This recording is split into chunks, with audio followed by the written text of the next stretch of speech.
માટે અમારી પાસે સયોક્ષમ પણ નથી, છતાં પણ અમારે અમારા આત્માનો કલ્યાણ કરવો છે અને અમને ધર્મને સમજવું છે. તો લંબો લક્ષ નહીં, ટૂંકમાં એક વાક્યમાં અમને કહી દો કે ધર્મનો સાર શું છે. શું પ્રશ્ન પૂછે છે જિજ્ઞાસુએ? કે ધર્મનો સાર શું છે? આ મોટા તત્વજ્ઞાન સાંભળવાની અમારી તાકાત નથી, લાયકાત નથી, શક્તિ પણ નથી, પણ અમારે અમારા આત્માનો કલ્યાણ તો કરવો છે, અમારે ધર્મને તો સમજવો જ છે. તો ટૂંકમાં એક વાક્યમાં અમને ધર્મનો સાર સમજાવી દો. અને એ વખતે ભગવાન મહાવીરે એટલું જ કીધું છે કે જેવું વર્તન, આ ધર્મનો સાર સમજાવી રહ્યા છે, જેવું વર્તન તું બીજા પાસેથી ઈચ્છે છે એવો વર્તન તું સૌની સાથે કરી લે. આ ધર્મનો સાર બતાવ. શું કીધું છે? જેવો વર્તન તું બીજા સાથે ઈચ્છે છે એવો વર્તન તું બીજા સૌની સાથે કરી લે. આ ધર્મનો સાર છે. બીજા વ્યક્તિ તારી સાથે કેવો વ્યવહાર કરે તો તને સારું લાગે, બીજા વ્યક્તિઓ તારી સાથે કઈ પ્રકારની ભાષાનો ઉપયોગ કરે તો તને સારું લાગે, અને બીજા વ્યક્તિઓ તારા માટે કેવું વિચાર કરે એ તને સારું લાગે. બસ આટલો વિચાર કરી લે. આ આચાર, વિચાર અને ઉચ્ચાર જે તને ગમે છે એવો આચાર, વિચાર અને ઉચ્ચાર તું બીજાની સાથે કર લે. બસ આટલો ધર્મનો સાર બતાવવામાં આવેલો છે. બીજી કઈ ખબર પડે કે ના પડે? તત્વજ્ઞાન સમજમાં આવે કે ના આવે? ધર્મની ચર્ચામાં ઊંડો નહીં ઉતરે તો પણ ચાલશે.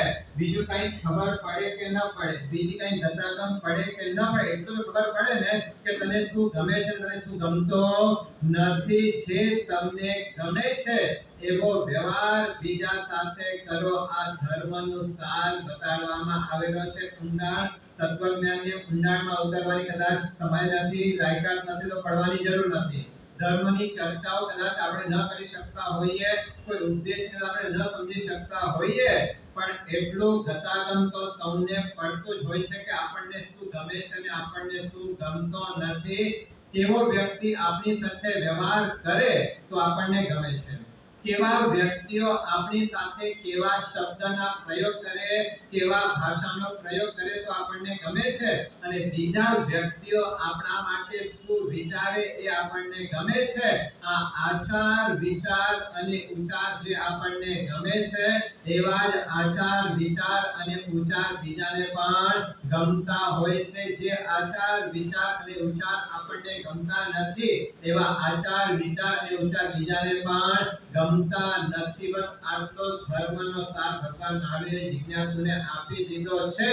બસ આટલો કોઈની સાથે પણ તમે જ્યારે વ્યવહાર કરતા હો તો આ વિચારી લો કે આ વ્યવહાર જો એની મેં મારી સાથે કર્યો હોય તો મને ગમશે કે નહીં ગમે. આટલો વિચાર પણ કરતા જો આવડી જશે, ઘણા બધા પાપથી આપણે ચોક્કસ બચ્યા વિના રહેવાના નથી. તમે જ્યારે મુસીબતમાં મુકાયા હો, તમે જ્યારે તકલીફમાં મુકાયા હો અને કોઈ વ્યક્તિ આવીને તમને મદદ કરે, તમને સહયોગ આપે, તમને ગમે કે ના ગમે? બરાબર છે ને? તમે જ્યારે કષ્ટમાં હો, તમે જ્યારે પ્રોબ્લેમ્સમાં છો, તમે જ્યારે મુસીબતમાં હો, કોઈ વ્યક્તિ, અજાણ્યો વ્યક્તિ આવીને તમને મદદ કરે, તમને હેલ્પ કરે તો તમને ગમે છે ને? બસ કોઈ વ્યક્તિ આજે મુસીબતની અંદર મુકાઈ ગયો છે, તમને ખબર પડે, તમે પણ એની મદદ કરો, તમે પણ એને સહયોગ આપો. આ ધર્મનો સાર બતાવવામાં આવેલો છે. તમે કોઈના ઉપર ઉપકાર કર્યા છે, તમે કોઈનો ભલું કરી, તમે કોઈનો હિત કર્યો છે, અને જેના ઉપર તમે ઉપકાર કર્યા છે એ વ્યક્તિ તમારી કદર કરે એ તમને ગમે કે ના ગમે?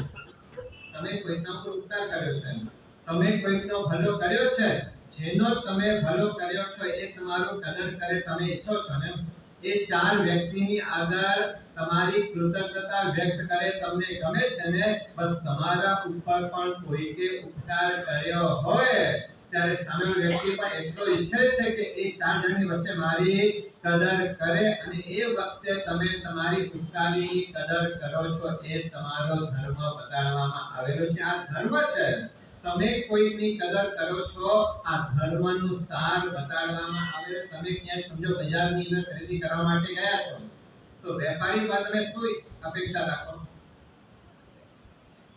સાચું કહેજો. તમે કદાચ મોલમાં ગયા હો કે દુકાનની અંદર ખરીદી કરવા માટે જાઓ, તમારી ઈચ્છા શું હોય?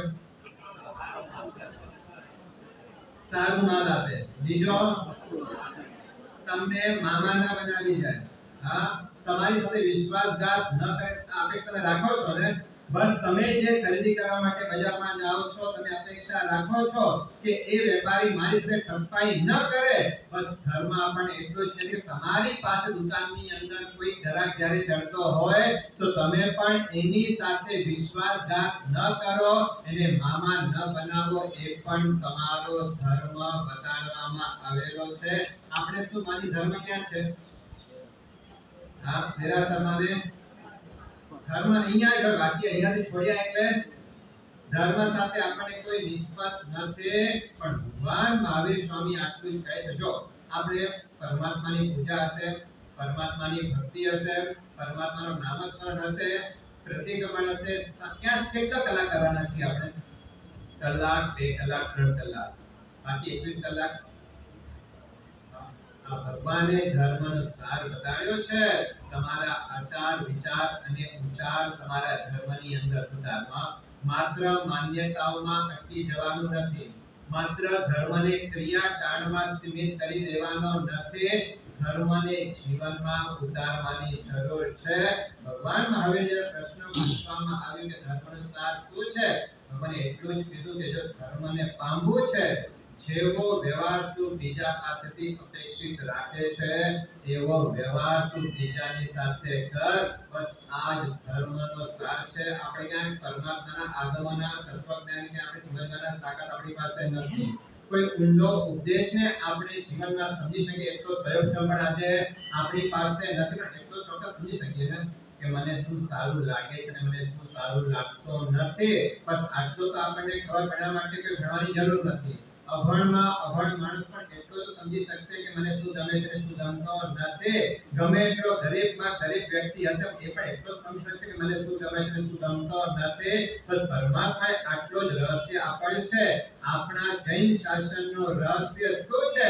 તો એક વાક્ય ભગવાને આપી દીધું, જમ ઈચ્છસી અપણો, જમ ન ઈચ્છસી અપણો, તમ ઈચ્છ પરસવી એથી અગમ જીન શાસનમ. બસ જેવી અપેક્ષા તું બીજા પાસેથી રાખે છે એવી અપેક્ષા સાથે વ્યવહાર તું બીજાની સાથે કર. આ તમારો ધર્મ થઈ ગયેલો છે. માત્ર ક્રિયાપૂર્વક જો ધર્મને સીમિત રાખશો તો બાકીના બધો સમય આપણો અધર્મની અંદર ચાલ્યો જશે. પણ આ વાત જો મગજમાં ઉતરી હશે કે મને આવા, જો મન ક્યારે પણ શાંતિથી બેસતો નથી. મન ક્યાંક ચૂપચાપ શાંતિથી ક્યાં બેસે છે કે ક્યાંક ને ક્યાંક ભમતો હોય છે, ક્યાંક ને ક્યાંક વિચાર તો કરતો હોય છે. તમે ક્યારે માર્ક કરજો કે તમે જ્યારે ફ્રીમાં બેઠા હો છો, તમે એ ફ્રીના સમયમાં તમારા વિચાર કોઈના માટે હિતના હોય છે, કોઈના વિકાસના હોય છે કે કોઈના અહિતના વિચારો આપણા મગજમાં ચાલે છે. તો આટલો એનાલિસિસ કરી લ્યો, ખબર પડી જશે કે આપણે ધર્મી છીએ કે અધર્મી છે. દેરાસરમાં ઉપાસક બધા વ્યક્તિઓ પોતાની જાતને ધર્મ માનતા હોય છે, પણ અહીંયાથી બહાર નીકળ્યા બાદ આપણી માનસિકતા, આપણા વચન પ્રયોગ, આપણી ભાષા, આપણા આચાર કેવા હોય છે એના ઉપર ધર્મનો બહુ મોટો આધાર મૂકવામાં આવ્યો છે. બેફામ નામના કવિ થઈ ગયા, નામ ક્યારે સાંભળ્યો હશે? બેફામ નામના કવિએ એક જગ્યા ઉપર પોતાના ભાવ ઠલવાયા છે કે धर्म आज मंदिरों और मस्जिदों में अटक गया है। क्या लिखा है? धर्म आज मंदिरों और मस्जिदों में अटक गया है और देखा तो क्रिया कांडों प्रबल हो गया है। શું લખ્યું છે? धर्म आज मंदिरों और मस्जिदों में अटक गया है और देखा तो क्रिया कांडों प्रबल हो गया है।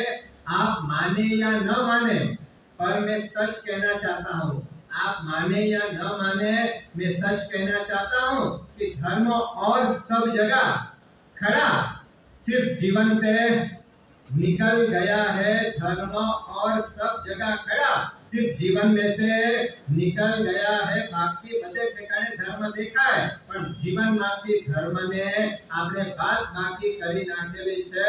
ભગવાન મહાવીરનો ઉપદેશ છે આપણા સ્વાર્થ ખાતર આપણે કોઈને કરવાનું નથી, આપણા પોતાના અધિકાર માટે કોઈને ગમે તેવા અવસ્થાની અંદર મૂકી દેવાના નથી। જો પ્રામાણિકતા એ પણ ધર્મ છે, વફાદારી એ પણ ધર્મ છે, તમે કોઈને ન ઠગો, વિશ્વાસ એનો કાયમી રાખો, એ પણ ધર્મ છે. તમે ચોરી ન કરો, એ પણ ધર્મ છે. અને અસત્ય ન બોલો, એ પણ એક જાતનો ધર્મ બતાડવામાં આવેલો છે. એક આ ગામની અંદર એક ચોકની વચ્ચે એક જાડો ભિખારી ભીખ માંગતો હતો. સવારથી એ ભિખારી ભીખ માંગી રહ્યો છે. જે પણ વ્યક્તિઓ રસ્તા ઉપરથી પસાર થાય એની પાસે જાય, હાથ લાંબો કરી કે શેઠ કંઈક આપો, 3 દિવસથી ભૂખ્યો છો, ભોજન મળ્યું નથી, બહુ ભૂખ લાગી છે, કંઈક આપો, ભગવાન તમારું ભલું કરશે. આ ઘરડો ભિખારી બજારની વચ્ચે રાજમાર્ગ ઉપર બેઠેલો છે અને સવારથી જે પણ આત્માઓ ત્યાંથી પસાર થાય એની આગળ હાથ લંબાવે છે, એની આગળ તાકલુદી કરે છે, દુઃખનો દુઃખ વ્યક્ત કરે છે.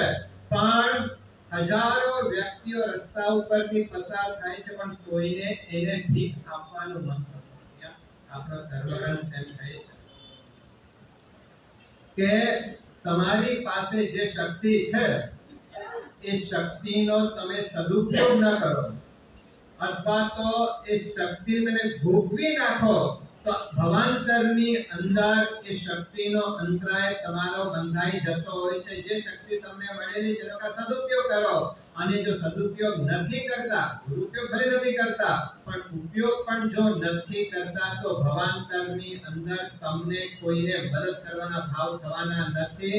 આ ધર્મગ્રંથના વાક્યો કહે છે. આ ભિખારી રોજ આજે બજારની વચ્ચે ઉભેલો છે, ભીખ માંગે છે, પણ કોઈ વ્યક્તિ એને ભીખ આપવા માટે તૈયાર નથી, કોઈ આપતો નથી, કોઈને એના ભૂખનો દુઃખ, એની અરજ સંભળાતી નથી. અને એમ કરતા 3 દિવસનો ભૂખ્યો હતો, આજે ચોથો દિવસ પસાર થઈ ગયો છે, બપોર પસાર થઈ ગઈ, સાંજ થઈ, અને સાંજના એક સદ્રશ કોઈ કામકાજ માટે પોતાના ઘરમાંથી નીકળેલો છે અને રસ્તા ઉપર જ્યાં રાજમાર્ગ ઉપર હાજર થાય છે, ત્યાં શેઠ ઉપર ભિખારીની નજર જાય છે. લાગે છે કે આ શેઠ કંઈ દયાળુ મોઢા ઉપરથી લાગે છે કે દોડતા તો શેઠ પાસે, શેઠ કંઈક આપો, બહુ ભૂખ્યો છો, 3 દિવસથી મને કંઈ ખાવાનું મળ્યું નથી. હવે બની એવું કે શેઠ જ્યારે ઘરમાંથી નીકળ્યા ને ત્યારે કોઈ કામ માટે જતા હશે કે શેઠે ખિસ્સાની અંદર પૈસા રાખ્યા નહોતા, પણ શેઠને હરતા ફરતા ખાવાની ટેવ, આપણે કે ઘણા વ્યક્તિઓને ચરવાની ટેવ હોય, એટલે આ ભાઈ સાહેબ એવા નીકળ્યા, એને થોડો ટાઈમ થાય એટલે ભોજન કંઈ ખાવાનું જોઈએ, એટલે બીજું કંઈ નહીં પણ 4-5 મુઠ્ઠી ચણા એને ખિસ્સાની અંદર મૂકેલા હતા અને રસ્તા ઉપરથી પસાર, કંઈ ખબર નથી કે એવા કોઈ ગરીબ વ્યક્તિ મને પોતાની માટે લીધેલા છે, અને રસ્તા ઉપરથી પસાર થતા હતા. એ નજર શેઠ ઉપર ભિખારીની પડી, અને શેઠની આગળ આ ભિખારીએ એટલું તાકલુદી કરી, એટલો કરડ્યો કે એની તાકલુદી સાંભળીને શેઠને દયા આવી ગઈ, કરુણા આવી ગઈ. સંતરસ હોય, જૈન હોય, ચોક્કસ ક્યાંથી ક્યાંક દયા ચોક્કસ એની નડતી હોય છે. અને આ શેઠે ભિખારીને જોયો, એટલે શેઠે ભિખારીને જો ભાઈ, અત્યારે હું નીકળ્યો છું કંઈ કામકાજ માટે, મારી પાસે પૈસા તો નથી, પણ છતાં અત્યારે મારા ખિસ્સામાં ચણા છે, જો તને જોઈતા હોય તો હું તને ચણા આપવા માટે તૈયાર છું. અને એ વખતે ભિખારીને ચણા ખાઈ લો, પણ પાણી પી લઈશ અને મારા પેટની આગને હું શાંત કરી દઈશ. અને આ ભાવ સાથે શેઠે પણ પોતાના ખિસ્સામાંથી ચણા કાઢીને ભિખારીને ચણા આપીને શેઠે તો ચાલતી પકડી, ચણા મળી ગયા છે. જો આ દાન હજારો વ્યક્તિઓ જાય છે, પણ કોઈને મદદ કરવાના ભાવ થતા નથી. ભૂલે ચૂકે જીવનમાં ક્યાંય અંતરાય પાડશો, ભૂલે ચૂકે ક્યાંય સારા કામ થતા હોય એમાં જો આપણે રોડા નાખશું તો બીજું કાંઈ નહીં. આદિશ્વર પરમાત્માને હંમેશા યાદ કરી લેજો. માત્ર એક શીખણું તમે વસૂલ શા માટે કરો છો? હા, આદિશ્વર પરમાત્માના ઉપવાસ 400 થયા, એને અનુલક્ષીને, એને કેન્દ્રમાં રાખીને આજે જીવાત્માઓ વસ્તી તપની આરાધના કરી. પણ વસ્તી તપ શા માટે આદિશ્વર પરમાત્મા કરવું પડ્યું? તો એક સલાહ આપી કે ભાઈ બળદના મોઢા ઉપર શીપડો બાંધી નાખજો, પણ એ કહેતા ભૂલી ગયા કે કામ પૂરું થાય એટલે ઉતારી નાખજો. અને એ સમય જે 13 ઘડી કે 13 મુહૂર્ત જે અંતરાય એ બળદને પડ્યો, એ તીર્થંકરના ભવની અંદર આદિશ્વર પરમાત્માને છોડ્યા નથી. જો કર્મ સત્તા અજાણતા પણ થયેલા પાપ જો છોડતા નથી, તો જાણતા કરેલા પાપ તો કેવા ઉદયમાં આવશે ખબર નહીં પડે. આ ભિખારી પોતાના ઘરે ચણા લઈને જાય છે, ચણા ખાવા માટે જ્યાં બેસે તે ઘટના બને છે. ચણા જે શેઠે આપેલા હતા એ ચણાની સાથે સાથે એક સોનાની ઘીની પણ આ ચણાની સાથે સાથે આવી ગઈ છે. શેઠે શું આપ્યું હતું? શેઠને પણ ખબર નથી કે મારી સોનાની ગીરી નીકળી ગઈ છે ને આ ભિખારી પાસે આવી ગયેલી છે. શેઠે ચણા આપ્યા હતા અને ચણાની સાથે સોનાની ગીરી મળી ગઈ. તો સાચું કહેજો, જે વ્યક્તિને રોજ ખાવાનું મળતું ન હોય અને એની સામે સોનાની ગીરી આવે, વિચાર શું આવે? હા, ભિખારીને જવા દો. સામાન્ય વ્યક્તિ પણ બરાબર છે ને? સોનું છે દેખાય એટલે લેવાનું મન થયા વિના રહે નહીં. આ ભિખારી વિચાર ખુશ થઈ ગયો કે ભગવાનની કૃપા થઈ ગઈ, આજે આટલા દિવસથી ભોજન પણ નહોતું પણ આજે ભોજન મળ્યું, પણ ભોજનની સાથે સોનાની ગીરી પણ મળી ગઈ છે. રાખી લો. આ વિચાર મને આવે છે. ભિખારીને પણ તરત ભિખારીને બીજો વિચાર આવે છે કે શેઠે મને ચણા આપ્યા હતા, શેઠે મને સોનાની ગીરી આપી નથી અને જે વસ્તુ મને આપવામાં નથી આવી એને મારાથી રખાય નહીં. આત્મા આ જવાબ આપે છે જેને 3 દિવસથી કંઈ ખાધું નથી. આજે ચણા મળ્યા છે, આવતીકાલે શું મળવાનું છે કે નથી મળવાનું એ પણ જેને ખબર નથી, પણ એ શું વિચાર કરે છે કે ચણા શેઠે મને આપ્યા છે, સોનાની ગીરી મને આપી નથી, તો જે વસ્તુ મને આપવામાં નથી આવી એ મારાથી રખાય નહીં. આત્મા આ વિચાર કરે છે. વળી થોડીક વાર થઈ એટલે મન વિચાર એમ કરે છે તો તે જરૂર પડે. શું વિચાર આવે છે? આત્મા અને મનની વચ્ચે સતત સંઘર્ષ ચાલતો છે. આત્મા કહે છે કે મારાથી રખાય નહીં, મન કહે કે જરૂર પડે. તું ક્યાં ચોરી કરવા માટે ગયો છે? તું ક્યાં હાથ મારવા માટે ગયો છે? ભગવાનને આપી છે, રાખી મૂક. આ મન અને આત્માની વચ્ચે સંઘર્ષ ચાલે છે. મન કહે છે મૂકી દે, આત્મા કહે છે કે મુકાય નહીં. અને ઘરની અંદર ચણા ખાતા સંઘર્ષ ચાલ્યો. આખી રાત એક સોનાની ગીનીએ આ ભિખારીની ઊંઘ હરામ કરી નાખી છે. આ ભારત દેશના ભિખારીઓના પણ મનના વિચારો સમજી રાખજો કે અજાણતાપણે પણ આવી ગયેલી સોનાની ગીરી એ મૂકવા માટે તૈયાર નથી. એ સમજે છે કે આજે શેઠે મને ચણા આપ્યા છે, આવતીકાલે કદાચ વળી 5-7 દિવસ ભોજન નહીં મળે તો આ ગીરી મને કામ લાગશે. આ પણ વિચાર કરી શક્યો હોત, પણ ના, જે મને હકનું મળ્યું નથી એ મારાથી રખાય નહીં. આ વિચારધારા સાથે એક બાજુ મન કહે છે રાખી દે, એક બાજુ આત્મા ના પાડે છે. આખી રાત આના ઉપર સંઘર્ષ ચાલ્યો, ઘર્ષણ ચાલ્યો અને રાત પસાર કરતા આખિર વિજય કોનો થયો? આખરે વિજય આત્માનો થયો કે જે વસ્તુ મને નથી મળી મારાથી રખાય નહીં. અને સવારના સમયે ભિખારી વળી પાછો રાજમાર્ગ ઉપર આવી ગયો છે અને રાજમાર્ગ ઉપર આવીને વિચાર કરી ગઈકાલે શેઠ આ જગ્યા ઉપરથી પસાર થયા હતા, આ રસ્તા ઉપર નીકળી ગયો, આજે પણ કદાચ આ શેઠ આ રસ્તા ઉપરથી પસાર થશે તો આ સોનાની ગીરી હું શેઠને આપી દઈશ. આ વિચારધારા સાથે આ ભિખારી રાજમાર્ગ ઉપર બેઠેલો સવારથી એક વ્યક્તિઓના ચહેરા જોવે છે. ક્યાં શેઠ મળે, ક્યાં શેઠ મળે, ક્યાં શેઠ મળે. આ શું છે? ધર્મનો સાર કોને કહે? બીજો કોઈ ધર્મ નથી, પણ આટલો ધર્મ છે કે ચોરી મારાથી ન કરાય, અસત્ય મારાથી ન બોલાય. આ પણ ધર્મ જ છે. અને ભિખારી આ વિચારધારા સાથે આજે એ રાજમાર્ગ ઉપર ઉભેલો છે. સવારથી વ્યક્તિઓ પસાર થયા, શેઠ દેખાણાની સાંજ થઈ એટલે વળી શેઠ કઈ ચક્કર મારવા માટે નીકળ્યા છે. અને જેવા શેઠ રાજમાર્ગ ઉપર આવ્યા એટલે દૂરથી ભિખારીએ શેઠને જોડે એટલે ગુમાર શેઠ ઉભારો. શેઠને વિચાર શું આવે? ગઈકાલે ચણા મેં આપ્યા છે એટલે આજે વળી પાછો ચણા માંગશે. કુદરત એવું બન્યું છે કે આજે શેઠ ચણા લેતા ભૂલી ગયા છે એટલે શેઠ રસ્તા ઉપરથી પસાર થાય છે એટલે વિચાર કે ઊભો રહીશ તો ચણાની માંગણી કરશે, પણ આજે મારી પાસે આપવાના નથી એવા ભાવ નથી, પણ ખિસ્સામાં ચણા નથી એટલે સાંભળ્યું ન સાંભળ્યું શેઠ આગળ નીકળી ગયા. અને આ બાજુ આ ભિખારીનો બૂમ પાડ શેઠ ઉભારો. અને શેઠ ઉભારે બોલ શું વાત છે? જો ભાઈ આજે મારી પાસે કઈ આપવા માટે નથી, પણ શેઠ મારી વાત તો સાંભળો. જે રીતે એને શેઠની આગળ પોતાની રજૂઆત કરી કે શેઠને કઈ કામ લાગ્યું છે. આપણે એક વાક્ય છે ને કે આકૃતિ ગુણાન કથયત. શું લખ્યું છે? આકૃતિ ગુણાન કથયત. તમે તમારો ચહેરો છે ને, તમે શું કહેવા માંગો છો એ તમારો ચહેરો ભૂલી જતો હોય છે. ફેસ રીડિંગ કરવી એ પણ મોટામાં મોટી કળા છે. કદાચ વ્યક્તિ કંઈ બોલે કે ન બોલે પણ એનો ચહેરો ઘણું બધું કહી જતો હોય તો એને વાંચતા આવડવું જોઈએ.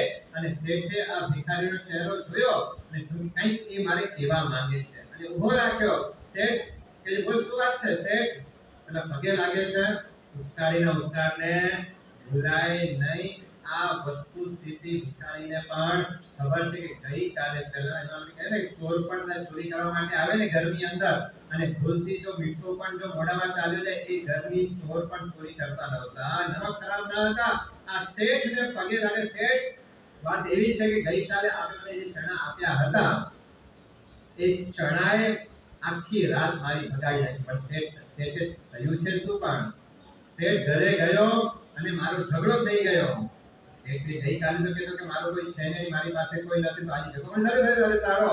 શેઠ, વાત એવી બની છે કે ઘરે જ્યારે ગયો ત્યારે ચણા જે આપણે મને આપ્યા હતા, એ ચણા ખાવા માટે બેસો ત્યારે ચણાની સાથે મારી નજર એ સોનાની ઘીની ઉપર પડી, અને સોનાની ઘી ઉપર નજર પડતા જ મારો શેઠને થયું કે આ ખોટું નથી બોલતો. ગઈકાલે કે કોઈ છે નહીં મારો એટલો જ, આજે ઝઘડો થયો કોઈ હશે. ત્યારે શેઠ ઝઘડો એવો થયો કે આ દેહ રૂપી ઘરની અંદર આત્મા અને મનની વચ્ચે ઝઘડો થયો. આ સોનાની ઘીડી જોઈને મારો મન કહે છે કે મૂકી દે, અને આત્મા કહે છે કે મારાથી મુકાય નહીં. અને આખી રાત એના ઉપર ઘર્ષણ ચાલ્યો, અને ઘર્ષણ કરતા કરતા સવાર થઈ ત્યારે આત્માએ મન ઉપર વિજય પ્રાપ્ત કર્યું. શેઠ, આપે ગઈકાલે મને ચણા આપ્યા હતા ને, એ ભૂલથી ચણાની સાથે સોનાની ઘીડી આવી ગઈ હતી. આજે સોનાની ઘીડી હું આજે પાછી આપવા માટે આપને અહીંયા રોકી રાખ્યા છે. આજે મારે કંઈ જોઈતું નથી, પણ ભૂલથી આપની ચીજ મારી પાસે આવી ગઈ છે. એ ચીજ આજે આપને આપવા માટે હું આવી ગયો છું. એક કવિએ વાત કરી છે ને કે આંખના નશાની મજા કઈ સુરાલયમાં નથી હોતી. આંખના નશાની મજા કઈ સુરાલયમાં નથી હોતી, ને અંતરની અમીરી કઈ મહાલયમાં નથી હોતી. આંખના નશાની મજા કઈ સુરાલયમાં નથી હોતી, અને અંતરની અમીરી કઈ મહાલયમાં નથી હોતી. ઘણા બધા શેઠિયાઓ, ઘણા બધા શ્રીમંતો, જેના મોટા મોટા બંગલાઓ છે, બહારથી કદાચ શ્રીમંતાઈ હશે, પણ એવું પણ બની શકે કે એ શ્રીમંત વ્યક્તિ હૃદયનો ગરીબ પણ હોઈ શકે, અને કોઈ ઝૂંપડપટ્ટીની અંદર રહેનારો પણ કદાચ કોઈ વ્યક્તિ દિલનો અમીર હોઈ શકે છે. માત્ર બહારના ઉજળા કપડા, મોટા મોટા બંગલાઓ કે મોટા મોટા ફર્નિચર એ અમીરીની નિશાની નથી. અમીરી વ્યવહારમાં દેખાવી જોઈએ. આ કવિ વાત કરે છે કે આંખના નશાની મજા કઈ સુરાલયમાં નથી હોતી, અને અંતરની અમીરી કઈ મહાલયમાં નથી હોતી. શીતલતા પામવા હે માનવી, શીતલતા પામવા હે માનવી, તું ક્યાં દોટ મૂકે છે? જે પ્રભુના ચરણમાં છે એ હિમાલયમાં નથી હોતી. જે પ્રભુના ચરણમાં છે એ હિમાલયમાં નથી. શીતલતા હિમાલયમાં છે, એના કરતા કઈ શીતલતા એ પરમાત્માના ચરણોમાં છે. અને અમીરી કોને કહેવાય? માત્ર સંપત્તિવાન હોય એ અમીર નથી, પણ જેની પાસે દિલનો દરિયો છે એ વ્યક્તિ અમીર છે. અને શેઠને ઉભા કે શેઠ ઉભા રહો, આ સોનાની ઘીની જે મારી પાસે આવી ગયેલી છે, આજે એ આપને પાછો આપવા માંગુ છું. અને જ્યાં શેઠને સોનાની ઘીની આપી, ત્યાં શેઠના આંખમાં જળજળિયા આવી ગયા છે કે આજથી શેઠ મને કહેતો નહીં, શેઠ તો હું નથી, શેઠ તું છે. અમારી પાસે ઘણું બધું હોવા છતાં પણ ક્યારેક ક્યારેક ના હકનું પણ લેવાનું મન થઈ જતો હોય છે, અને તારી પાસે કશું જ નથી, છતાં પણ ભૂલથી આવી ગયેલી સોનાની ઘીની તું રાખવા માટે તૈયાર નથી.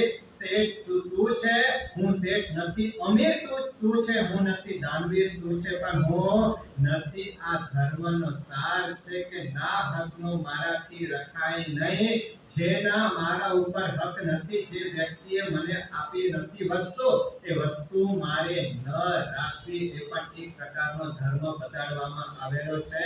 24 કલાક આપણે પરમાત્માનું નામસ્મરણ કરી શકવાના નથી, પણ આ વિચારધારા હશે તો 24 કલાક આપણે ધર્મમય જીવન જીવી રહ્યા છીએ. ભગવાન મહાવીરના આ શબ્દો છે કે નૈતિકતા, ન્યાય, નીતિ, વફાદારી, ઈમાનદારી આ પણ એક પ્રકારનો ધર્મ છે. અને આવા ધર્મને આપણે આપણા જીવનમાં ઉતારવાના પ્રયત્નો કરીએ. ભગવાન મહાવીરનો આ સંદેશ છે કે જેવી અપેક્ષા તમે બીજા પાસેથી રાખો છો, એવો વ્યવહાર તમે બીજા સાથે કરો. બસ આ જ ધર્મનો સાર બતાડવામાં આવેલો છે. એવો જ એક બીજી ઘટના આવી છે. કે એક ભિખારી જો ઘણી વખત વ્યક્તિ પાસે હોશિયારી હોય, ઘણી વખત વ્યક્તિ પાસે વાકપટુતા હોય, પણ પુણ્ય ન હોય, નસીબ ન હોય તો વ્યક્તિ સફળ થઈ શકતો નથી. અને આજે એવો એ વ્યક્તિ નોકરીની શોધ કરનારો, નોકરી મળતી નથી, આજીવિકાના કોઈ સાધન નથી, કોઈ કહેતા એને ટેકો આપે એવો કોઈ વ્યક્તિ નથી, ન છૂટકે એ વ્યક્તિને ભીખ માંગવા માટે લાચાર બન્યા. ભીખ માંગવું તો એને ગમતું નથી, કોઈ શોખથી ભીખ નથી માંગતો, એના કર્મો છે કે એને કઈ નથી મળતું, માટે પાપી પેટ ખાતર એને ભીખ માંગવી પડે છે. અને આ એક યુવાન વ્યક્તિ પણ ભીખ માંગે છે અને એને એક એડ્રેસ લખી રાખે ક્યાં ભીખ માંગવી, તો જે ચર્ચ ગેટ થી જે વિરારની ટ્રેન છે એની અંદર મારે ભીખ માંગવી. પણ એ ભિખારીની ખાનદાની એ હતી કે કોઈનો મફતનો મારે લેવો નથી, કંઈક આપીને મારે લેવો છે. તો કુદરતે એને કંઠ આપ્યો હતો, બહુ જૂની પુરાણી વાત છે. કુદરતે કંઠ સરસ મજાનો આપ્યો છે એટલે શું કરે, જે ટ્રેન પસાર થતી હોય એ ટ્રેન ડબ્બામાં ચડી જાય અને જે સુરદાસના ભજનો હોય, જે મીરાબાઈના ભજનો હોય, એવા લલકારે લોકો ઢોલી ઉઠે, લોકો આફરીન પોકારી જાય એવો કંઠ પરમાત્મા એને આપેલો છે. અને જ્યાં ભજનો પૂરા થાય એટલે પોતાની ઝોલી ફેલાવે, જેને કઈ આપવાનું હોય લોકો એને આપે અને એ પ્રમાણે પોતાનું જીવન ગુજારનારો આ ગરીબ ભિખારી. એક દિવસની વાત છે કે એ ડબ્બાની અંદર 10-15 કોલેજિયન વ્યક્તિઓ ચડ્યા છે. હવે કોલેજિયન હોય એટલે એક નશો હોય, એક ઘમંડ હોય અને એક ગરમી હોય. અને આ ભાઈ સાહેબ તો મીરાબાઈના અને સુરદાસના ભજનો લલકારવા લાગ્યા ત્યારે જે ડબ્બાની અંદર ચડેલા જે કોલેજિયન છે એ કોલેજિયન કહે છે કે ભાઈ ક્યાં આ માંડી મૂક્યો છે, સવારના ભજનો છોડ. અને એ જમાનામાં મુગલી આઝાદના ગીતો ચાલતા હતા, ચાલ મુગલી આઝાદના ગીત સંભળાવ. અને મસ્તી ઠઠારા સાથે, મસ્કરી સાથે આ યુવાનોએ આ ભિખારીને મજાક ઉડાડી કે ભાઈ મુગલી આઝાદના ગીત ગા. અને જો બાકી પાપી પેટે એને એ પણ શીખવાડ્યો હતો. અને એક પછી એક ફિલ્મના ગીતો લલકારે છે, 3 ગીતો લલકાર્યા. વન્સ મોર ના નાદ ચાલે છે. હવે જોજો કે આ કુદરતની બક્ષિસ શું કામ કર્યો કે જે યુવાનો એની મજાક ઉડાડતા હતા એ યુવાનો આપે પોકારી ગયા. અને જેવા ફિલ્મના ગીતો પૂરા થયા એટલે પોતે જે 10-15 યુવાનો છે એ પોતે છોડીઓ કરીને ડબ્બાની અંદર જેટલા પણ વ્યક્તિઓ છે ત્યાં આગળ પૈસા મૂકવા માટે એક પ્રાર્થના કરે છે. અને લોકો જે ડોલી ઉઠ્યા હતા આખી ઝોલી ભરી નાખીને ઝોલી લઈને ત્યાં આવે છે, આ ભિખારીની પાસે આવે છે અને ભિખારીને ઝોલી આપે છે. એ વખતે ભિખારીની તાકાત જોશો છે, ન્યાય નીતિ કોને કહેવાય. અને ભિખારી માત્ર ઝોલીને ખોલે છે અને એમાંથી 3 પાવલી ઉપાડે. કેટલી?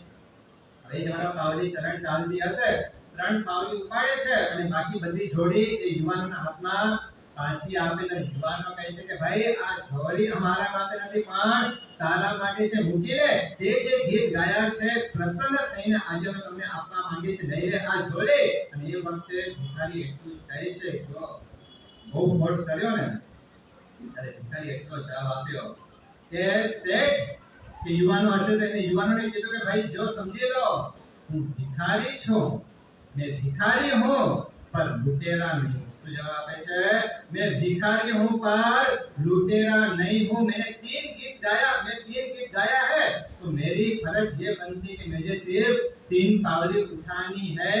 एक पावली 3 गीत में गाता है तो मात्र 3 पावली મને જોઈએ, બાકી મફતનું મને જોઈતો નથી। આવા પણ આ ભારત દેશના ગરીબોની અંદર મહાનતા વસેલી છે। આપણા જીવનની અંદર જ્યારે પણ કોઈ આવા પ્રસંગો બનતા હોય, ભગવાન મારી તો વાત કરી છે, પણ સંત તુલસીદાસે પણ રામાયણની અંદર આ જ વાત મૂકી છે કે ધર્મ કોને કહેવાય ને પાપ કોને કહેવાય, તો પરહિત સરિસ ધર્મ નહીં ભાઈ। શું લખ્યું છે?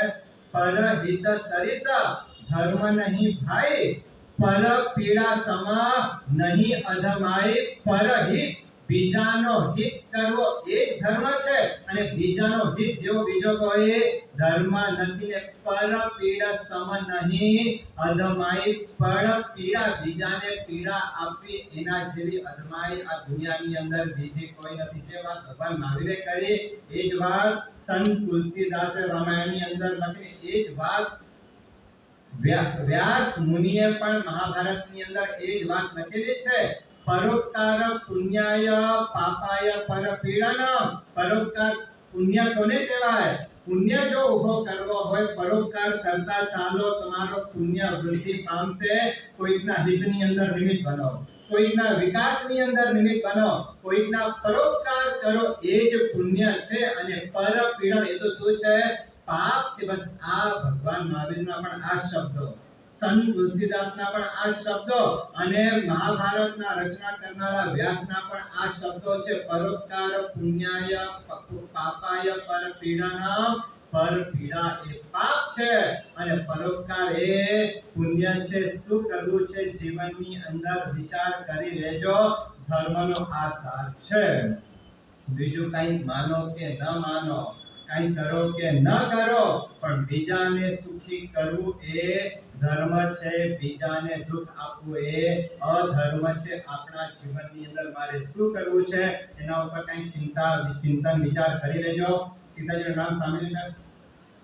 હા, સીતાજીને કોઈએ વનવાસ આપ્યો હતો? વનવાસ કોને મળ્યો હતો? સીતાજી પણ વનવાસની અંદર ગયા। વિચારજો, વનવાસની અંદર ભયંકર મુશ્કેલીઓ, વનવાસની અંદર ભયંકર કષ્ટો, અને બધા કષ્ટો વેઠીને પણ એ જ રામે સીતાનો ત્યાગ પણ કર્યો। ખ્યાલ છે ને? વગર કોઈ અપરાધે, વગર કોઈ ગુને, કોઈકની વાત સાંભળીને રામચંદ્રજીએ સીતાનો ત્યાગ જંગલની અંદર કરી મૂકેલો। પણ આ ત્યાગ કર્યા બાદ પણ સીતા એમ નથી વિચારતા કે આ રામચંદ્રજીએ મારા સાથે શું કર્યું છે। વાત એ બની છે કે રામચંદ્રના પિતાનું નામ શું છે? દશરથ મહારાજા।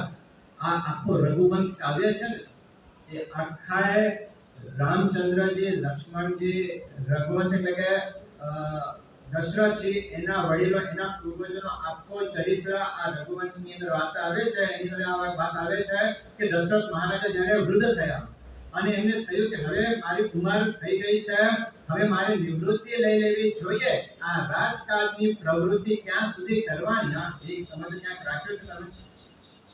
રિટાયર ક્યારે થશો? એક સમજી રાખજો, તમે પોતાને રિટાયર નહીં થાવ, એક દિવસ ગુજરાત તો રિટાયર કરી દેવાનો છે। એમાં શાણપણ એમાં છે કે પોતાની જાતે રિટાયર થઈ જવું। અને આ દશરથ મહારાજા વિચાર કરે છે, ઘણા વર્ષો મેં રાજકાજની અંદર મેં પોતાના જીવન વિતાવ્યો છે, કઈક રાજકારણ રમ્યા છે, પણ હવે એક ઉંમર આવી ગઈ છે, હવે મારા આત્માનો મારે કલ્યાણ સાધવો છે। દશરથ મહારાજા પોતે નિવૃત્ત થઈને આ અયોધ્યાના રાજગાદી ઉપર રામચંદ્રજીને સ્થાપિત કરવાનો મનની અંદર નિર્ણય કરી દીધો છે। અને થોડાક વાત સમાચાર પણ આવી ગયા છે કે હવે દશરથ મહારાજા નિવૃત્ત થઈ રહ્યા છે અને રામચંદ્રજીને રાજગાદી સોંપવાના છે। અને જ્યાં સમાચાર થયા બધા ખુશ છે, પણ એક વ્યક્તિ કોણ ખુશ નથી? કૈકેયીના મનમાં વિચાર થયો કે જો દશરથ મહારાજા રામચંદ્રને ગાદી આપશે તો મારો દીકરો ક્યારે પણ રાજા બનવાનો નથી, એ કાયમ માટે દાસ રહેશે, ગુલામ રહેશે। ના, મારે મારા દીકરાને રાજગાદી ઉપર બેસાડવો છે। એટલે દશરથ મહારાજા પાસે દોડતા દોડતા પણ આવે છે કૈકેયી, અને કૈકેયી આવીને શું કહે છે દશરથ મહારાજાને કે એક થાપણ આપની પાસે પડી છે। શું પડી છે? ખ્યાલ છે? શું હતું? કે જ્યારે રામચંદ્ર સ્વયંવરની અંદર લગ્ન કરવા માટે ગયા હતા, એ વખતે જે લડાઈઓ થઈ, એ લડાઈઓની અંદર એ વખતે કૈકેયી રથ અંખારવાની અંદર બહુ હોશિયાર હતા, એક્સપર્ટ હતા, અને એ વખતે લડાઈની અંદર કૈકેયીએ જે દશરથ મહારાજાને હેલ્પ કરેલી હતી, એના એ અદા ઉપર દશરથ મહારાજા પ્રસન્ન થઈ ગયા અને કૈકેયીને કહે છે કે બોલ, હું તને શું આપું, આજે તારો પ્રસન્ન છું, જે માંગવું હોય તે। કૈકેયી સમજે છે કે રાજા સાથે મારા વિવાદો થવાના છે, હવે માંગવાનો શું અવસર આવશે ત્યારે જોઈ લઈશું। અને રામચંદ્ર દશરથ મહારાજાને કૈકેયી એટલો જ કીધો કે અત્યારે વરદાન આપની પાસે સેફ રાખો, આ એફડી જેને કહેવાય ને, સેફ રાખો, જ્યારે સમય આવશે ત્યારે હું માંગી લઈશ। અને આજે કૈકેયીએ પણ જોઈ લીધો કે આજે અવસર બરાબર આવ્યો છે। જો ભરતને રાજગાદી ઉપર બેસાડવું હશે તો એના કરતા સારો મોકો આવવાનો નથી। અને દશરથ મહારાજાને કૈકેયી કહે છે કે યાદ છે ને, એક થાપણ મારી તમારી પાસે પડેલી છે, વરદાન, આ ક્યાં છે, શું જોઈએ છે? બસ બીજું કઈ નહીં, આપ નિવૃત્ત થાવ છો, સમાચાર મળ્યા છે તો બીજું કઈ નહીં, વરદાનમાં મને એટલો વચન આપી દો કે તમે જ્યારે રાજગાદી છોડો તો રાજગાદી બીજા કોઈને ન આપતા, ભરતને રાજગાદી આપો, બસ આટલું વચન મને આપી દો. હકીકતની અંદર દશરથ મહારાજે શું વિચાર્યો હતો કે રામચંદ્રજીને મારે રાજ સત્તા રાજગાદી આપી છે, એના માટે યોગ્ય મુહૂર્ત પણ કાઢી લીધેલો હતો, પણ કુદરતનો કરામત છે કે જે મુહૂર્ત રામના રાજગાદી માટે હતો એ મુહૂર્ત રામ માટે વનવાસનો મુહૂર્ત બની ગયેલો હતો અને વચન માંગી લીધો છે. મનમાં કચવાટ છે કે આ બરાબર નથી, પણ મહાપુરુષો વચનનો ક્યારે ભંગ ન કરે. પેલા આપણે કહીએ વચન વિશ્વાસે પુરુષ વિશ્વાસ, પુરુષનો વચન એટલે એ સહી થઈ ગઈ, એ રજીસ્ટર થઈ ગયો છે અને મહાપુરુષો પ્રાણ જાય પણ વચન ન જાય. જ્યારે દશરથ મહારાજે વચન આપ્યો છે અને કૈકેયીએ આજે વચન માંગી લીધો છે કે રાજગાદી ઉપર ભરતને બેસાડો, એટલે ના પાડી શકે એવી સ્થિતિમાં દશરથ મહારાજા નક્કીને હા પાડે છે, પણ મનમાં ક્યાંક એક શંકા છે કે ક્યાંક રામચંદ્રને ખરાબ તો નહીં લાગે ને, કે રામને બોલાવે છે અને બોલાવીને કહે છે કે રામ તું મોટો છે, યોગ્ય છે, લાયક છે, આ રાજગાદીનો અધિકારી પણ તું જ છે અને હું પણ તારો રાજ્યાભિષેક કરવાનો મનોરથ રાખ્યો તો, પણ એક ઘટના બનેલી છે, તારી અપર માતા કૈકેયીએ ભરત માટે રાજગાદી માંગી છે અને હું વચનથી બંધાયેલો છું અને આ રાજગાદી હું ભરતને આપવા માંગુ છું. તને ખરાબ તો કોણ પ્રશ્ન પૂછે છે? કોને પૂછે છે? રામ ક્यों રાજગાદી ભરતને આપવા માંગુ, તને ખરાબ તો નહીં લાગે ને? જ્યારે આ પ્રશ્ન દશરથે રામને કર્યો તો રામે શું જવાબ આપ્યો? રામાયણ જોઈ છે, સાંભળી છે? એક જમાનામાં રામાયણનો સિક્કો ચાલતો હતા, રામાયણ મહાભારત ચાલે, લોકો દુકાનો બંધ કરીને પણ એ રામાયણ અને મહાભારત જોવા માટે બેસી જાય. આવા સમયની અંદર આપ સૌએ જાણ્યો છે, સાંભળ્યું પણ છે, રામે શું જવાબ આપ્યો દશરથ મહારાજાને? કેટલા સાંભળ્યું છે મેં જોયું પણ છે, તો સાંભળ્યું ભૂલાઈ પણ જાય, પણ સાંભળેલું જોયેલું બને હોય એ રામે શું જવાબ આપ્યો છે? હા એમ કીધું રામે, કીધું આ શું કરી રહ્યા છો? હું મોટો છું, આ રાજ્યનો અધિકાર મારો છે ને આપ શું કરવા માંગો છો એવું કશું જ નહીં. રામે એટલો જવાબ આપ્યો કે પિતાજી આવી નાની બાબતોમાં આપને મને પૂછવું પડે, મારી જિંદગી ધૂળમાં પડી ગઈ. શું જવાબ આપે છે? આ નાની બાબત હતી, આખી જિંદગી જે રાજા થવાનો છે, હવે ગુલામ થવાનો વારો આવશે, નાની બાબત છે, પણ મહાભારત આ રામાયણની અંદર બનેલી સત્ય ઘટના એ દશરથ મહારાજે રામ એટલું જ કહે છે કે પિતાજી આવી નાની બાબતોમાં મારે ક્યાં પૂછવાની જરૂર છે? આપને જેને રાજગાદી આપવી હોય એને રાજગાદી આપવા માટે આપનો હક છે. આ રાજ્ય આપનો છે, આ રાજ્ય મારો નથી. મને ખરાબ એટલું લાગે છે એક પુત્ર તરીકે હું આપનો વિશ્વાસ સ્થાપિત કરી શક્યો નથી કે આપને મારે પૂછવું પડે, એક બાપ થઈને આપને મને પૂછવું પડે, મારી જિંદગી ધૂળમાં પડેલી છે. પિતાજી આ રાજ સત્તા આપની છે, આ રાજગાદી આપની છે, જેને આપવું હોય આપ ફ્રી છો, આપ કોઈના બંધનમાં નથી. આ તો ભરતની વાત કરી છે, પણ આપ નાનામાં નાના દાસને પણ જો રાજગાદી આપો ને તો એમાં પણ મારે કાંઈ બોલવાનું હોય નહીં. અને ભરત અને હું ક્યાં જુદા છે? આ રામચંદ્રજીના શબ્દો છે કે ભરત અને હું ક્યાં જુદા છીએ?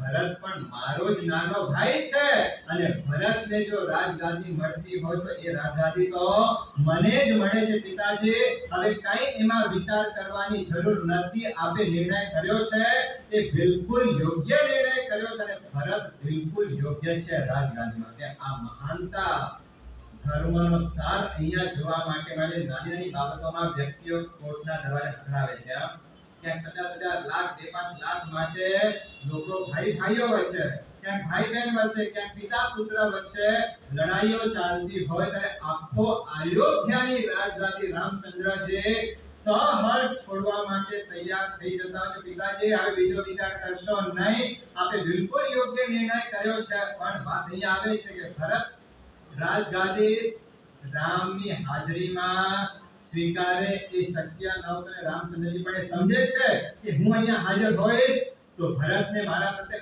અનન્ય પ્રેમ છે, એટલે ભરત આ રાજસત્તા સ્વીકારશે નહીં. એટલે રામે પણ નિર્ણય કર્યો કે મારે વનવાસમાં ચાલ્યા જવું જોઈએ. બીજાના સુખનો જે વિચાર કરી શકતો હોય છે એ જ ધર્મી આત્મા છે. જો રામ ના પાડે તો શું થાય? પિતા એક સુડી વચ્ચે સોપારીની અવસ્થાની અંદર મુકાઈ જાય, એ કૈકેયીને પણ ના પાડી શકે અને ભક્તો રામચંદ્રજીનો છે એને પણ ના પાડી શકે એમ નથી. પણ ભરત પણ રામ સમજે છે કે મારી એક ના કઈ મુસીબત મારા પિતા માટે ઊભી કરી દેશે, એના કરતા સારું છે કે મારે આ વનવાસ ચાલ્યા જવું જોઈએ. અને વનવાસ જવા માટે રામચંદ્રજી તૈયાર થઈ ગયા છે. હવે જો વનવાસમાં જવું છે, વડીલોના આશીર્વાદ બહુ જરૂર પડે, એટલે પિતાના આશીર્વાદ લે છે. એમના માતા કોણ હતા?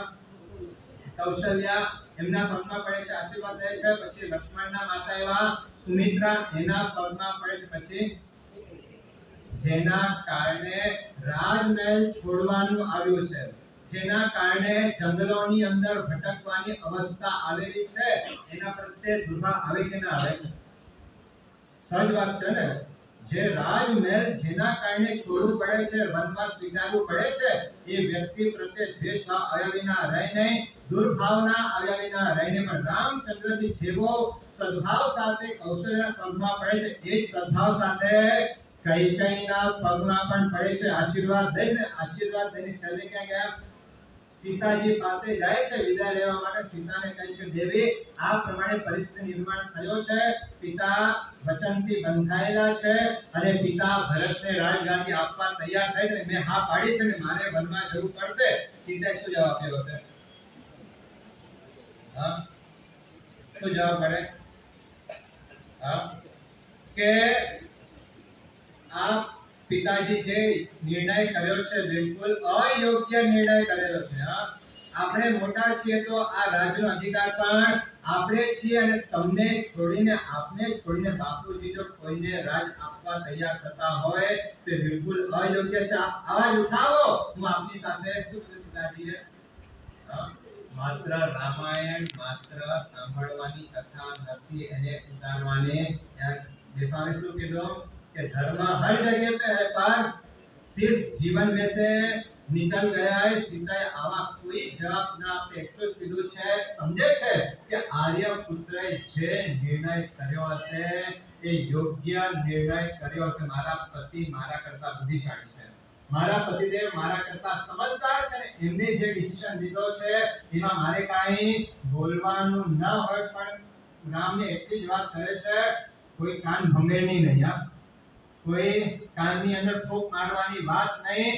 આપે જે નિર્ણય કર્યો છે યોગ્ય છે, પણ એટલું કહેવા માંગુ છું કે આપ જંગલમાં એકલા જઈ શકો એમ નથી.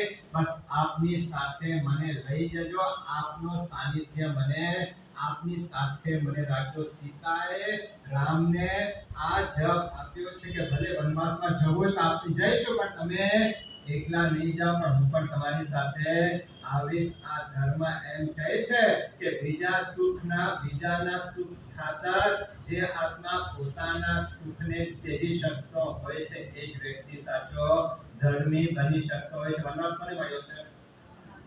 સીતાને ભાઈ કીધું છે, પણ સીતા શું કહે છે કે આપ એકલા જઈ શકો એમ નથી, મને આપની સાથે રાખો. આ જવાબ સીતાજીનો છે. એ વખતે રામચંદ્રજી શું કહે છે? ચાલો તમે મારી સાથે, તમે હશો તો મને પણ સારું લાગશે, કંપની મળશે. કાંઈ નહીં, રામચંદ્રજી પણ એક મહાન આદર્શ પુરુષ હતા. એ સમજે છે કે વનવાસમાં જવાનું એટલે કષ્ટોની વચ્ચે જીવવાનું છે, અને મારા દુઃખ ખાતર મારા પત્નીને દુખી કરું એટલો સ્વાર્થી હું નથી. રામ કહે છે તમારે અહીંયા જ રહેવાનું છે, અયોધ્યામાં જ રહેવાનું છે, તમારે ક્યાંય જવાનું નથી. અહીંયા રાજમહેલમાં રહો, આપને કોઈ તકલીફ નહીં પડે એની ગેરંટી આપું છું. ત્યારે સીતાએ પણ શું કીધું? એની તમારી ઈચ્છા હતી પણ તમે ના પાડો છો તો કોઈ વસ્તુ નહીં. સીતાએ એટલું જ કીધું છે કે આપ જે કષ્ટોના વર્ણન કરો છો કે આપણે કોઈ પિકનિક બનાવવા માટે નથી જવાનું, આપને કોઈ યાત્રા માટે નથી જવાનું, પણ જંગલમાં જવાનો છે અને જંગલનો વનવાસ એટલે કષ્ટોની વચ્ચે જીવન ગુજારવાનો છે. ત્યાં ખાવાના ઠેકાણા નહીં પડે, ત્યાં પીવાના ઠેકાણા નહીં પડે, ત્યાં રહેવાના ઠેકાણા નહીં પડે, ત્યાં કપડાના ઠેકાણા નહીં પડે. ટાળ અને તડકા વેઠવા પડશે, કાંટા અને કાંકરા ઉપર ચાલવું પડશે. દેવી આપનાથી આ કષ્ટો સહન નહીં થાય. આપ અહીંયા જ રહો, તમારે ક્યાંય સાથે ચાલવાની જરૂર નથી. રામચંદ્રજીએ સીતા આગળ આ વાત કરી છે, આખા કષ્ટોનો વર્ણન કર્યો. રામચંદ્રજી કોઈ સર માનવા માટે તૈયાર નથી કે વનવાસમાં સીતા સાથે ચાલ્યા, કારણ કે પોતાના સુખ ખાતર એ બીજાને દુખી કરે એટલા સ્વાર્થી રામચંદ્રજી નહોતા. ના પાડે છે, બહુ રજક ચાલી, ત્યારે છેવટે સીતાએ એટલું જ કીધું. હા છોડીને સ્વામિનાથને કહે છે કે સ્વામિનાથ એક વાત યાદ રાખજો, હું જ્યારે પણ અયોધ્યામાં આવ્યો ને ત્યારે મારા સુખો માટે અયોધ્યામાં નવતી આવી. સૌના સુખ ખાતર મારા સુખને છોડવાની તૈયારી સાથે હું અયોધ્યામાં આવ્યો. શું વાત કરે સીતાજી? આજે તમે સવારના પ્રતિક્રમણની અંદર જે કોઈના સીતાને યાદ કરો છો ને, હા, એ મહાસત્તાઓના નામની અંદર સીતાજીનું પણ નામ આવે છે. અગ્નિ પરીક્ષામાંથી પસાર થનારા અને આજે પતિ વનવાસમાં જાય છે એને પણ એકલો જવા માટે દેવા તૈયાર નથી. એટલો જ કહે છે કે સ્વામિનાથ, જ્યારે હું અયોધ્યામાં આવે ત્યારે સુખ માટે નવતી આવે, મારા સુખ ખાતર કોઈકના સુખોને લઈ લઉં આવી ભાવના સાથે હું અયોધ્યામાં નથી આવી. મારો ઘર છોડ્યો ને એ જ વખતે નિર્ણય કરેલો હતો કે કદાચ જીવનમાં એવી અવસ્થાઓ આવશે અને કદાચ બીજાના સુખ માટે કદાચ મારે મારા સુખનો બલિદાન આપી દેવો પડશે, તો એ વખતે હું બલિદાન આપી દઈશ.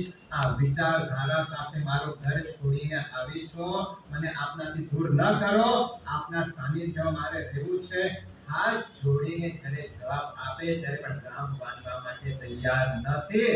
અને છેવટે સીતા એટલું જ કીધું, સ્વામિનાથ એકતા સમજી, હું સંસારના સુખની વિચારણ નથી, પણ આપના ચરણોની પૂજારણ છું. બસ આપની સાથે મને રાખો, આટલું જ પ્રાર્થના કરું છું. અને રામચંદ્રજી ના કહી શકતા નથી. અને વનવાસની અંદર રામચંદ્રજીની સાથે સીતાજી પણ વનવાસનો ભોગવટો કર્યો હતો.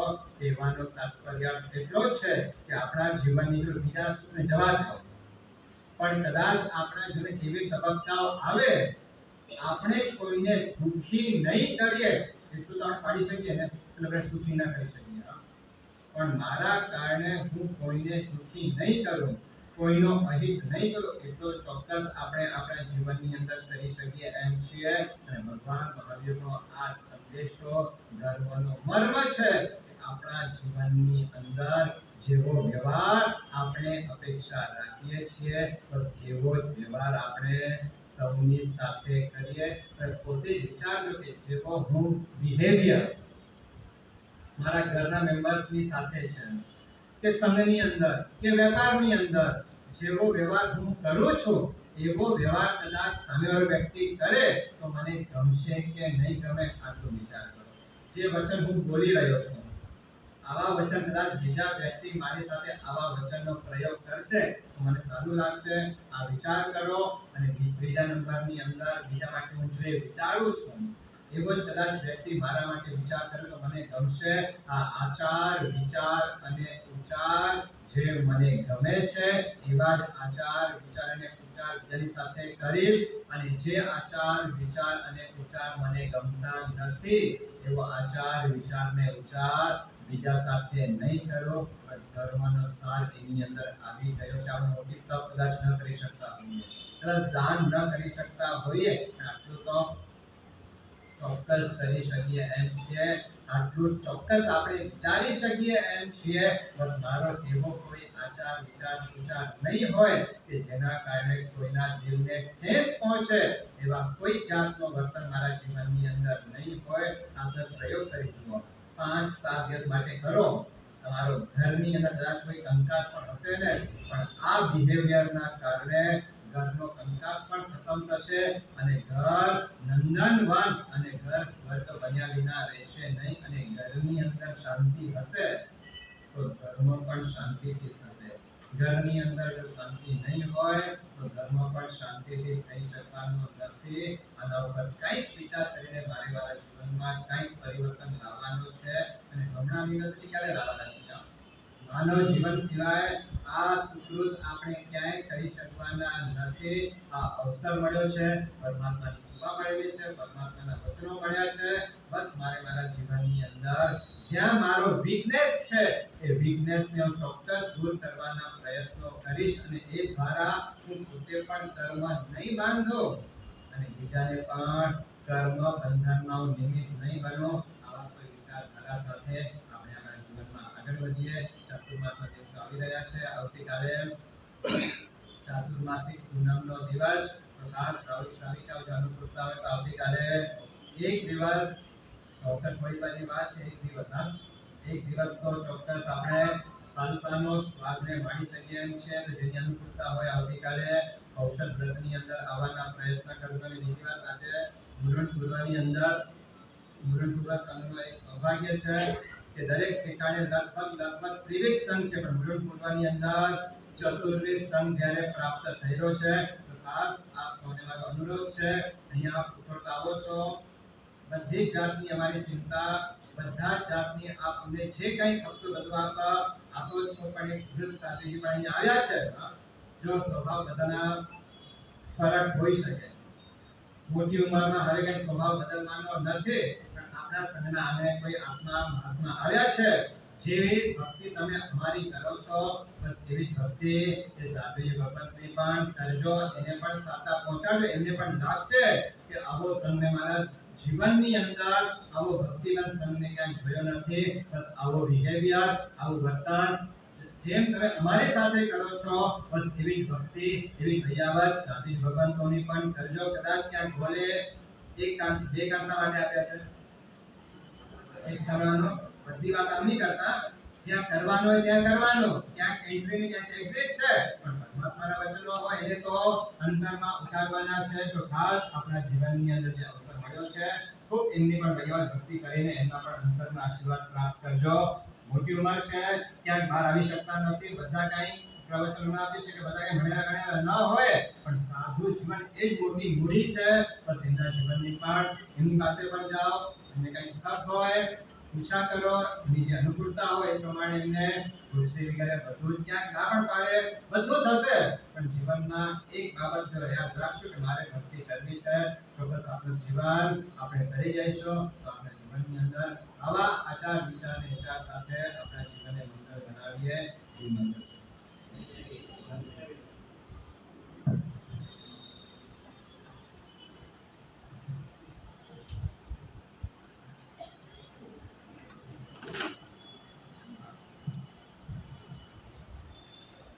प्रणाम श्री सुमतिनाथाय नमो नमः। अचल गजाधिपति भगवंतो स सर्वे आचार्य भगवंतो स उपाध्याय भगवंतो स घड़ीवाले भगवंतो स श्रवण स्वामी भगवंतो चरणों में कोटि कोटि वंदन। अत्रे विराजमान परम पूज्य मुनिनाथ श्री कल्पतरु सागरजी महाराज साहेब चरणों में कोटि कोटि वंदन। गुरु भगवान आप साता में छो, सगल संगति साता पूछीए छीए। तपस्वी सर्वे साता में छो, सगल संगति साता पूछीए छीए। आज थी व्याख्यानवाणी की शुरुआत थई। आवती काले आषाढ़ सुद पूनम अने परम पूज्य आचार्य भगवान श्री कविन्द्र सागर सुरसरी महाराज साहेबनो 69मो जन्मदिवस है। तारीख 9/7/2025। आने तमे मेळववा जशो तो बधामां 9 અને 5 आवशे। 5મા સુમતીનાથ દાદાની સાનિધ્યમાં આચાર્ય ભગવત અત્રે વિરાજમાન છે અને 69મો જન્મદિવસ એમાં પણ 9 આવે અને 9 ને 6 15 કરો તો 5મા સુમતીનાથ આવે। એ પ્રમાણેના યોગાનુયોગ આપણા સમયની અંદર રચાતા હોય છે। આવતીકાલે વધુમાં વધુ આઈડલ કરવા આપ સૌને અહીંયાથી અનુરોધ કરવામાં આવે છે। સાહેબજીનો 69મો જન્મદિવસ છે એટલે 69 આઈડલ આરાધક જો આમાં જોડાય તો એક આ પણ ઇતિહાસ એક રચાઈ જાય। એ પ્રમાણે લક્ષ્યમાં રાખી અને આંબિલ માટે આપના નામો નોંધાવજો। સાથે આવતીકાલે વ્યાખ્યાન દરમિયાન જે સૂત્ર ગુરુ ભગવંતોને પ્રવેશના દિવસે આપણે વડાવ્યો એના આ જ્ઞાન પૂજા કરાવશું, પણ આવતીકાલે ચડાવ બોલી એના આદેશ આપશું અને 13/7/2025 એટલે કે આવનાર રવિવારથી પરમ પૂજ્ય આચાર્ય ભગવાન સૂર્યમંત્રની આરાધના, સૂર્યમંત્ર પીઠિકાની અંદર આરાધના માટેની તૈયારીઓ થઈ રહી છે, જેની અંદર દેવીઓની જે પ્રતિષ્ઠા, અખંડ દીપક, પુષ્પ ચડાવવાનું વગેરેના જે પણ ચડાવવાઓ હશે એ આપણે આવતીકાલે વ્યાખ્યાનમાં બોલી એના આદેશ આપશું અને રવિવારના જે પણ લાભાર્થી એના આદેશ લેશે એના હાથે આ બધી વિધિ આપણે વારે કરાવતા રહીશું. આની અંદર પુષ્પ પૂજા વગેરે હશે, બાકીનું જે છે એ રવિવારના જેનું કાર્યક્રમ પૂર્ણ થશે અને આપણા વિધિકાર સાથે વર્ય શ્રી કેશવજીભાઈ પણ રવિવારના સવારના હાજર હશે. એમના મુખે આ વિધિ વિધાનનો પ્રારંભ થશે અને સાહેબજી સૂર્યમંત્રની આરાધના માટે રવિવારથી એની અંદર શરૂઆત કરશે. એ પ્રમાણેનો કાર્યક્રમ છે. સાથે માદરે વતન એવી કચ્છની માતૃભૂમિમાં અચલ ગજાધિપતિ સ આચાર્ય ભગવંતો સ શ્રમણ શ્રમણી ભગવંતો ચાતુર્માસરથી વિરાજમાન છે. ત્યાં ચૈત્ય દેવ દર્શન, ચૈત્ય વંદન અને ચૈત્ય પરિપાટી રૂપે આપણે કાર્યક્રમનું આયોજન કરી રહ્યા છીએ. 16 તારીખના 16/9/2025 16 તારીખના મુંબઈથી